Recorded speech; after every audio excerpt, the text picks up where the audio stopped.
Hello people of YouTube, it's Deepak here, and welcome to DCS World 2.7.8 and Deca Ironworks Simulations JF-17 Thunder module. Welcome to tutorial 16, Defensive Systems. Today we're going to go over the various defensive systems installed in the JF-17. This is one of the areas where the aircraft is actually quite well served, having a fairly modern radar warning receiver and missile approach warning system built into the aircraft. In addition to this, we have standard dispensers which contain flares and chaff, and the aircraft is also capable of carrying a self-protection jammer in the form of the KG-600 pod. Now, if you look at the aircraft just now in this configuration, this is a fairly standard air-to-air intercept or combat air patrol loadout here. I've got two SD-10s, two PL-5s, I've got two fuel tanks, and I'm also carrying the KG-600 self-protection jammer. The aircraft's radar warning receiver has a 360-degree coverage and overlays on the HSD information about radar emitters that the system detects. The aircraft also has, mounted on the tail here, two detectors. You might just see them at the base of the tail left and right there, these kind of gold coloured things. Two detectors that are part of the missile approach warning system. They're capable of detecting the infrared heat plume of a missile launch out to about 5 kilometres in the rear aspect, and this information will also be overlaid on the HSD. The system, missile approach warning system, is also capable of using signals from the RWR to detect the presence of actively guided missiles, so things like the AIM-120. So let's jump into the aircraft and take a little look at how these systems are used.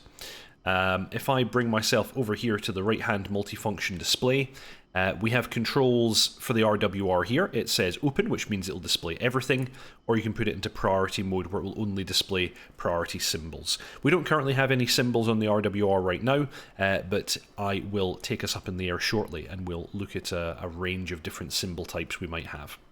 The rest of the systems are available if you go into menu and then take a little look at the combat page. Combat page has all of the settings for your defensive systems, so things like the self-protection jammer, chaff, and flares. We can see just now this page is completely blank. That's because information about the chaff and flares and the programs are all loaded in the data cartridge. So as always, we need to go ahead and load that.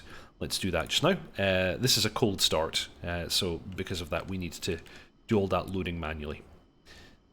So, as always, I'm going to make sure I've selected all and hit enter.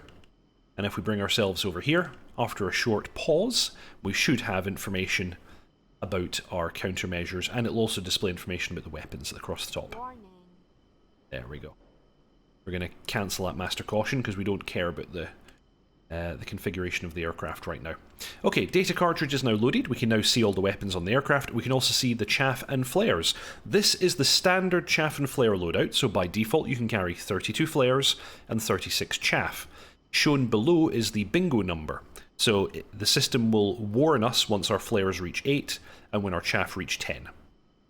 The push buttons down the left-hand side here control the mode of the dispensers, and the controls down the right-hand side control the mode of the self-protection jammer.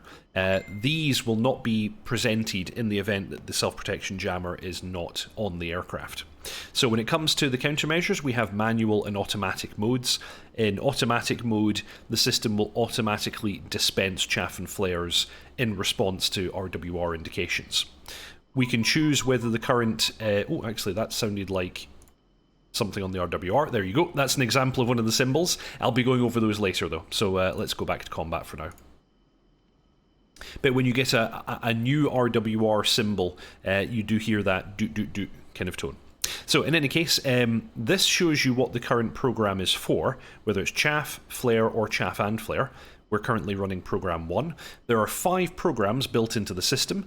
Currently, they are programmed in the special menu, in the main menu of the sim, and are then loaded into the DTC. In the future, I know that Eagle Dynamics are looking at adding DTC editing for all of the aircraft that have DTCs. But for now, this is the workaround. You do it in the special menu. So I can press this button to cycle through the programs I've got. So I've got program number 1, which is just chaff. Program number 2, also just chaff. Program number 3, flares. 4, flares. 5, chaff and flares. We can't actually edit the programs in the aircraft. The countermeasure programs are all set in the DTC. So as I described, you're going to need to go to the specials menu to change what these do. I'm going to switch it back to program number 1. On the right hand side, we can control the self-protection jammer. Actually, before I go over that, let's take a quick look at the power buttons that we need here.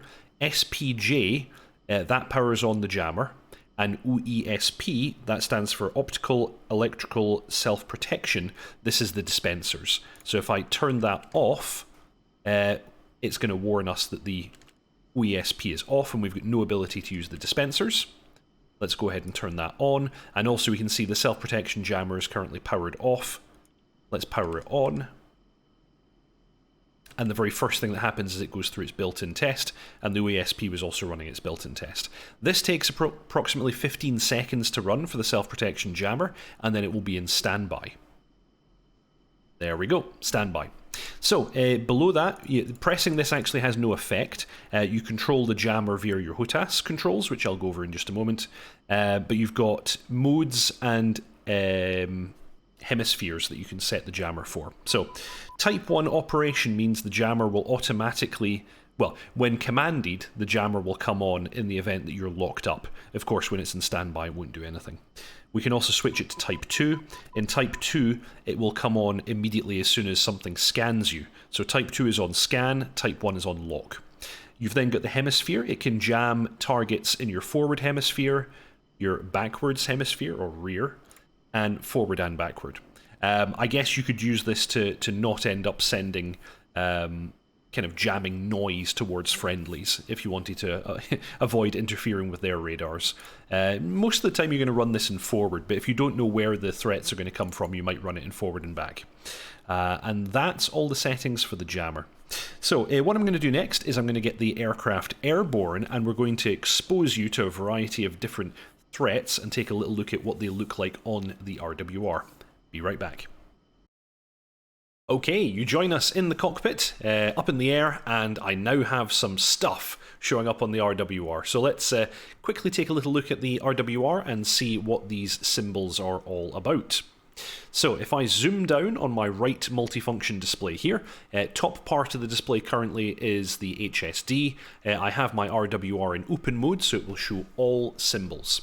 And we've got 3 different types of symbols showing up here just now. Let's go over these in turn. Actually, before we go over the symbols, let's talk about the rings as well. So we have an outer ring, and the outer ring is considered non-lethal. Anything that is inside this outer ring, such as these SA-10s, this rapier system, and this ship, these are all incapable of engaging us at this time because they're too far away. On the inner ring, this MiG-29, this is called the lethal ring. Anything that's within this ring could lock us up and quite likely fire a missile at any time. The innermost ring doesn't do anything, so we only have 2 rings in this system. I know that in a lot of NATO and Western aircraft you actually have 3 rings. So in any case, we've got non-lethal and lethal. That's how these are categorized. We then have different symbol types. Rectangles, such as this M29 or MiG-29, are aircraft. And you can see that this one has crosshairs on it. Crosshairs mean that that is currently the highest priority target. So this MiG-29 is considered the greatest threat to us right now. Circles are surface-to-air missile systems, or surface radars at least. And here we've got a bunch. Sadly, there's no... I forget what it's called in the Western aircraft, but there's a mode, offset mode, sorry. There's no offset mode in this RWR, so I can't separate these out, unfortunately. But I've got 10S, which is the SA-10 search radar, another 10S, a 10T somewhere in there, which is the tracking radar, and FA, which is the radar for a Rapier missile system. Now, as with all RWRs, the system has no concept of friend or foe. It displays all radar emissions detected. So you have to have intelligence about what you should be worried about and what you shouldn't be worried about. I happen to know, we're actually flying off the coast of Cyprus. I happen to know that the RAF has a Rapier missile system on the island, and so I'm not worried about that. That's friendly. This SA-10 system, though, is on the north of the island. I know that that is hostile, and so that I'm worried about. And then down here, we have this ship symbol, which is a circle with a boat and 2 lines. That lets us know that this is a sea surface threat. The only additional type that I don't have displayed on here right now is anti-aircraft artillery. It looks almost exactly the same as the ship without the boat part. So it's a circle with these 2 lines, just like the ship. Now, the colour coding also denotes the current status of the emitter. So the fact that these are in the non-lethal, so we don't really need to worry about them too much. Also the fact that they're solid yellow means that they are currently scanning us, but they have not locked us up.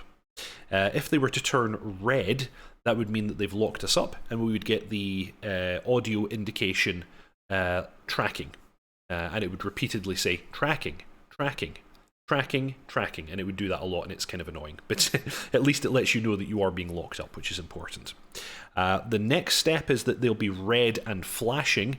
That means that we've detected that they have launched and are tracking a missile against us, which is a rather serious situation. Yeah, and that's pretty much all the different things you're going to see on there. So, yeah, surface radars, ship radars, airborne radars. I'm not showing anti-aircraft artillery because I'm too high, but they would look very similar to the ships.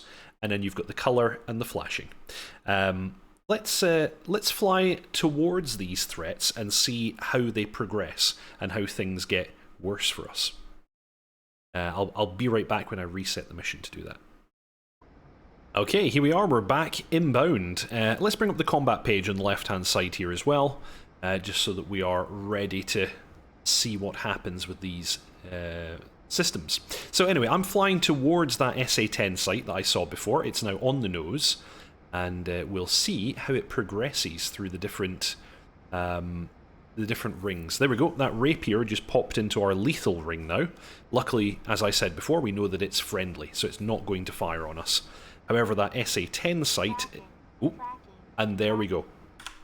Tracking, tracking, tracking. We just heard that on the notification system on Bitching Betty, and if I zoom down on the RWR now, you can see the circular symbol for the SA-10T, the tracking radar, is now red. It's now in the lethal ring, and it's showing up as the priority target right now. Let's continue and see what happens next. Probably nothing good. Let's see what the next stage looks like. So we're unpaused, we're continuing inbound, and there you go, missile launch. We get a beeping sound and we get a flashing symbol. Okay, I'm going to try and beam this radar, so I'm going to put him on my 9 o'clock, just in an attempt to give him a harder time at actually hitting us. But it's entirely possible that he might still hit us.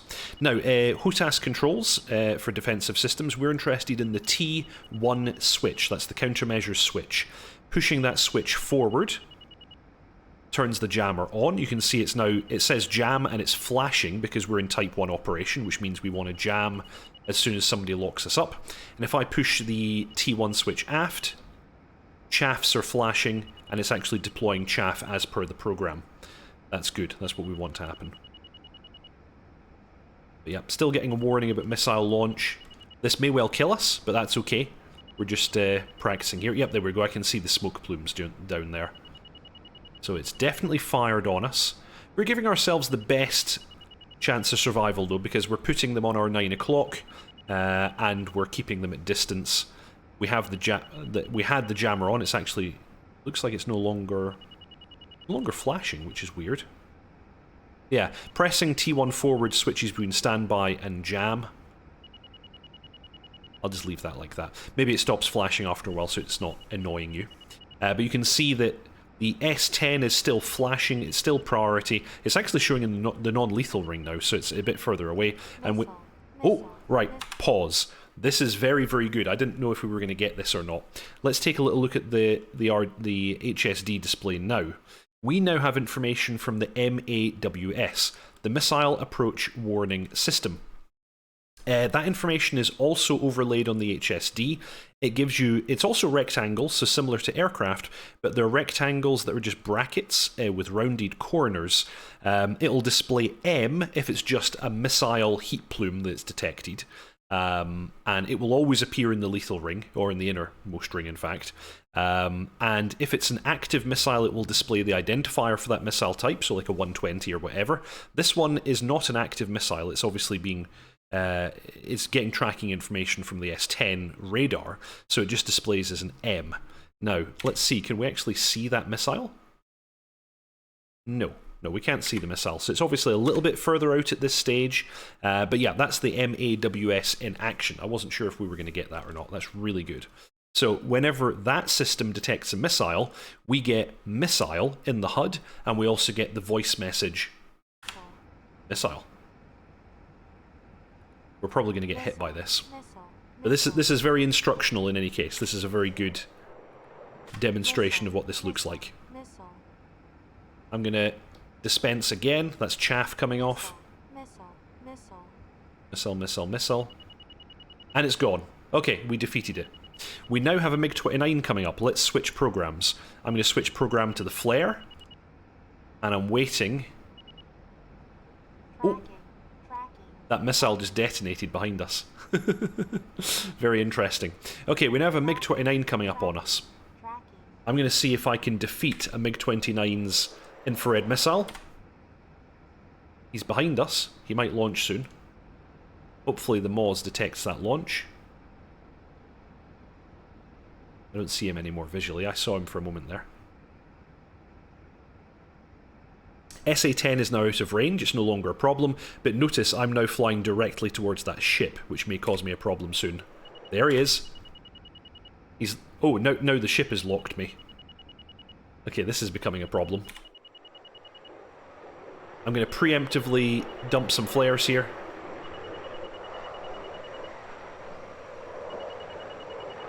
But this ship is probably going to engage me quite soon now. This guy should have a heater shot any moment now. I don't know why he's not taking the shot. This is all very instructional. You're seeing all the different things that can happen. There you go. Missile. Flare off. Pull away. Oh, and he still got me. Good shot.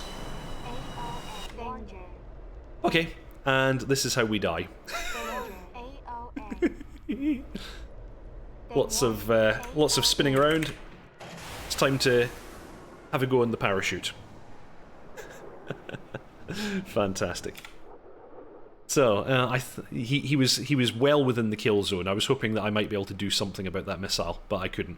But in any case, that actually worked really well. That showed you the whole range of things that can happen on the RWR. So we saw the MAWS in action twice there, in fact. We saw the RWR. We saw me making use of both chaff and flare programs, and we saw how to use the jammer. In the case of the jammer, you're just setting up the type in the hemisphere, and then when you want to make use of it, you're pushing... I think I said T2 or T1 earlier. It's actually the T2 switch. So T2 is your countermeasure switch. Pushing it forwards switches the jammer between standby and jamming, and when it's jamming, it will jam dependent upon the type that it's in, type 1 or type 2. And pushing that switch aft will make use of the currently selected countermeasures program. So make sure that you have an appropriate program selected. Chaff, of course, is for radar-guided weapons, and flares are against infrared weapons. As you can see, that the system in the JF-17 is actually quite sophisticated.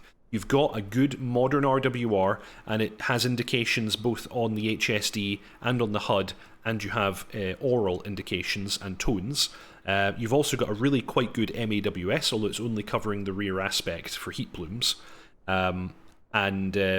The only downside really is that you're not carrying that many chaff and flares. I don't know if there are upgrades planned for later blocks. This is mostly a Block 1 JF-17. But certainly in the standard Block 1 configuration, you're getting 36 chaff and 32 flares, which is not really enough to put yourself in harm's way for very long before you have to go and rearm. But in any case, it's definitely better than nothing, and the electronics are rather good. I hope that you all enjoyed that. That was defensive systems in the JF-17. If you haven't already, please subscribe, like, and comment. It's a really big help for me and for the channel. Not that many people who watch my videos are subscribed. Please consider it. It's just a button click, doesn't cost you anything, it's entirely free, and it would make me very, very happy. Anyway, I'll see you all next time.